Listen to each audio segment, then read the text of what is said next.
It's a broadband life. I'm trying to order a hamburger, medium well, but the cook was involved in a heated argument with the customer who was insisting that DSL is better and faster than cable for a home internet connection. Man, DSL rocks! You crazy! DSL ain't nothing. Cable's bandwidth rocks. You're paying for nothing. You can't download nothing on cable. And so on. A few years ago, these guys would have been talking about the weather or the game on TV. Now, they talk about their internet connection, using a technical language, well, a few technical words, that few people could understand a few months back. As I wait for my burger, which seems to be taking forever, I was able to reflect on how broadband access is changing the face of middle-class life, especially domestic life. Before I tell the following story, let me say up front, I'm really against it when police bust down the doors of a web domain owner and confiscate its servers on the grounds that it might be being used as a conduit for illegal downloads. The report of this gross abuse against thepiratebay.org is wholly egregious and a violation of human rights. On the other hand, I get my life back. For 3 or 4 days, my home internet connection was running as slowly as blackstrap molasses. It seems that I found the culprit. A laptop managed by a certain young resident in my home that was set to download the complete Harry Potter movie set and a few Disney adventures. You can set the software to start a new one the instant the old one finishes, so there's no telling how many movies were slotted for download. If I hadn't put a stop to it, my internet connection would have been clogged for the remainder of the decade. For those of you not in the know, Pirate Bay specialized in BitTorrent downloads, the newest thing in web downloading that provides access to movies and videos. BitTorrents are said to account for 35% of internet traffic. These downloads take an absurd amount of time. I used to complain about a 45-second download. For the kids these days, a download of half a day and a half, or even 3 days is completely normal. They run in the background, and the user hardly notices them.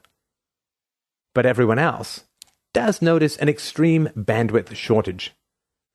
I reminded the domestic culprit in question that there is a reason they are called torrent files, as in Webster's, a tumultuous outpouring, a violent stream of a liquid, as water or lava, a channel of a mountain stream.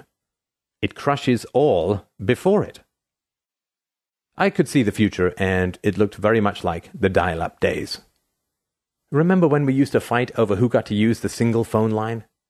Then we got smart and got 2 phone lines, made the phone companies crazy with insane phone number demands, boom times for the baby bells, just before we cancelled not only the new phone line, but the old one too, because we were all switching to high-speed cell phones and voice over IP.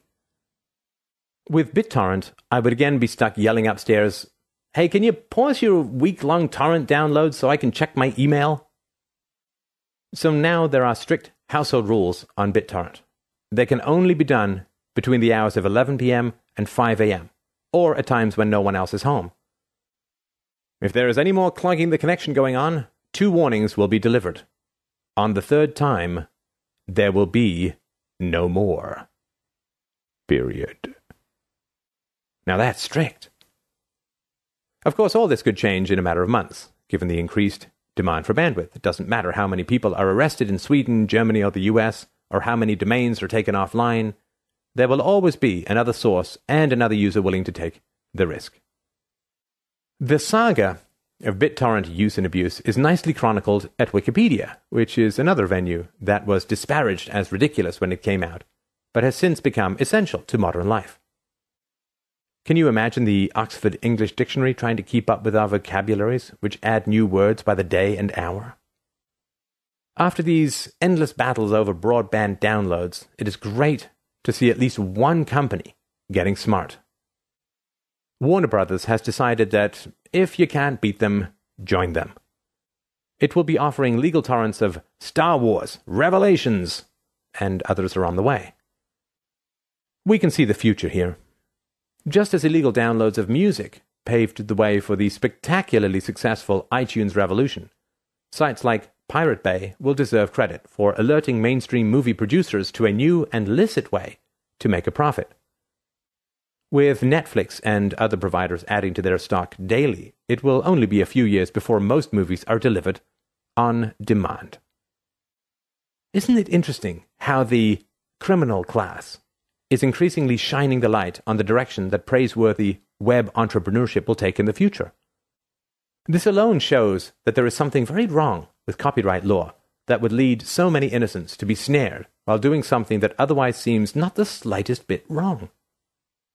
Ah, at last my hamburger is cooked and served the old-fashioned way.